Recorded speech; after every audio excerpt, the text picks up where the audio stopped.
Every night, a full story plays out inside your head, with characters, conflict, and a resolution, and by morning, almost nothing is left. You wake up with the feeling you just went through something important, and within a couple of minutes, you can't even remember the main character of your own dream. Scientists noticed this oddity long ago. A dream vanishes from memory almost the moment you wake up, and the longer you wait to hold on to it, the faster it crumbles into fragments. So the question is, why even build an entire parallel world every night if it's meant to be instantly destroyed? The brain pours massive resources into a detailed inner world, then systematically erases most of that work before your conscious mind can make sense of it. It turns out there are two separate processes at play. One creates the dream, and the other almost immediately decides it's not worth remembering. It's during REM sleep, when your eyes dart rapidly under closed lids and your body is paralyzed, that most of what we call dreams are born.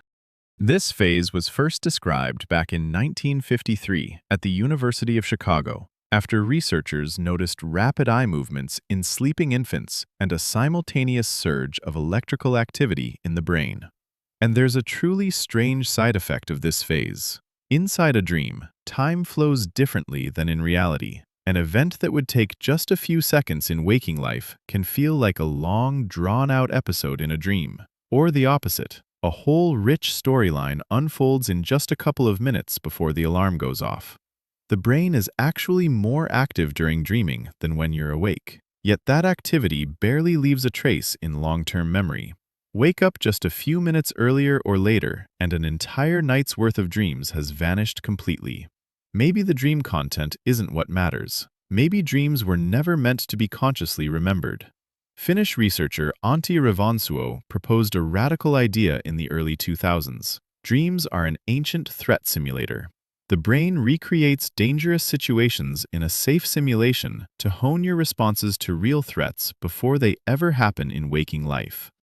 Chases, falls, attacks. These aren't just a random collection of scary images, they're survival rehearsals. Anxious dream themes occur significantly more often than pleasant ones, and that ratio looks anything but random. But psychologist Rosalind Cartwright sees it differently. In her view, sleep primarily processes emotions. A tough conversation, guilt, unexplainable anxiety after a conflict. All of it gets replayed at night in an altered form, lowering the emotional intensity by morning. And psychiatrist John Allen Hobson, along with colleague Robert McCarley, offered a third, far more skeptical perspective back in 1977. Dreaming is just the cerebral cortex's attempt to make sense of chaotic electrical signals from deeper brain structures. No preloaded message, nothing. Just the brain stitching random impulses into something resembling a narrative. Three theories, three completely different explanations for the same phenomenon, and none has been accepted as the single correct one. Here's another detail that rarely comes up in conversations about dreams.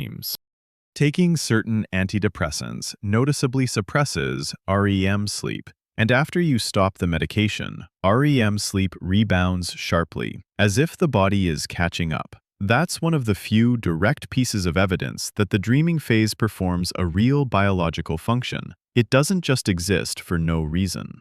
In the 1980s, Stanford psychophysiologist Stephen LaBerge proved the existence of a state once considered almost mythical: lucid dreaming. Inside a dream, the person is fully aware they're asleep and can deliberately move their eyes using a pre-agreed signal while their body remains paralyzed. Those eye movements, picked up by monitors in real time, became the first scientific proof that consciousness can persist inside a sleeping brain. Some people learn to enter this state and start steering the dream's narrative, changing locations, even having conversations with their own subconscious. But here's a sharp turn. The same paralyzing mechanism is behind a far less pleasant phenomenon: sleep paralysis. You wake up before your brain can restore muscle control, and for a few seconds or even minutes, you can't move a muscle, fully aware of your surroundings.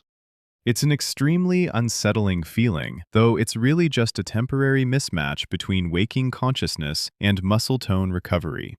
And there's a third, even weirder scenario. Sometimes you think you've already woken up, gotten out of bed, started your morning routine, and then you jolt awake for real, realizing it was all still a dream. That's called a false awakening, and it can repeat several times in a single night, blurring the line between where the dream ends and reality begins. The most mysterious thing about dreams is how similar they are in people who've never met. Falling into an endless void, being chased with no hope of escape, losing your teeth mid-conversation, showing up for an exam you forgot to study for, even though you left school years ago. Psychologist Calvin Hall collected thousands of dream reports from around the world and found the same set of storylines cropping up everywhere, regardless of language or culture. That points to a universal architecture in the human brain, not random chance. And here's a fact you don't hear very often. The stranger in your dream last night almost never has a truly random face. More often than not, your brain stitches it together from features of people you've glimpsed in passing, on the subway, in a crowd, on a screen, without ever consciously remembering them. And one more detail that rarely gets mentioned. Some people claim they never dream at all, even though their REM sleep looks just like everyone else's. The truth is probably not that they don't dream, but that their brains are especially efficient at erasing dreams the moment they wake up. So dreaming isn't an escape from reality. It's a hidden rehearsal that your brain runs every night while your consciousness is offline. Every morning, you carry away only fragments of that nocturnal work, never knowing how much your brain actually accomplished during the hours your body lay still in the dark. The mind doesn't shut off in the dark. It rebuilds itself from scratch, deciding every night which version of you to present to the world come morning.